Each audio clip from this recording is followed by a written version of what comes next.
La baisse du loyer au Sénégal va être effective au mois de janvier 2023. Les réductions atteindront 5% pour les loyers de plus de 500 000 francs CFA, 10% pour ceux allant de 300 000 francs CFA à 500 000. Pour la catégorie qui concerne la plus grande partie des ménages sénégalais, c'est-à-dire ceux qui payent 300 000 ou moins, l'État fixe la réduction à 20%.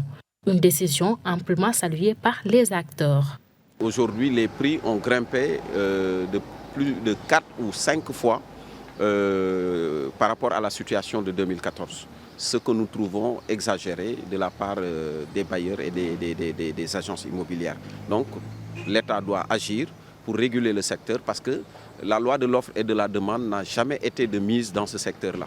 C'est quelque chose que nous saluons. Maintenant, nous faisions partie de la commission de loyer. Il y a eu un rapport officiel qui a été déposé le 5 novembre lors du Conseil national. Et sur ce rapport, nous avons fait pas mal de propositions, notamment sur les tranches de baisse. Un projet de loi sera d'ailleurs porté à l'Assemblée nationale pour mieux encadrer cette baisse.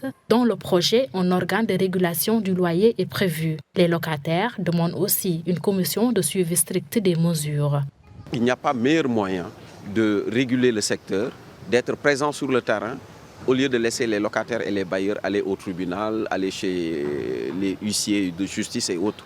Il faut absolument qu'il y ait partout où besoin en est, qu'il y ait un organe de régulation le plus décentralisé possible, afin que aussi bien les bailleurs que les locataires puissent s'y rendre pour pouvoir régler les contentieux, parce qu'il y en aura beaucoup. Déjà, nous avons auprès de certains de nos membres enregistré des refus, des bailleurs qui menacent leurs locataires en leur disant que nous n'allons pas appliquer la baisse déjà.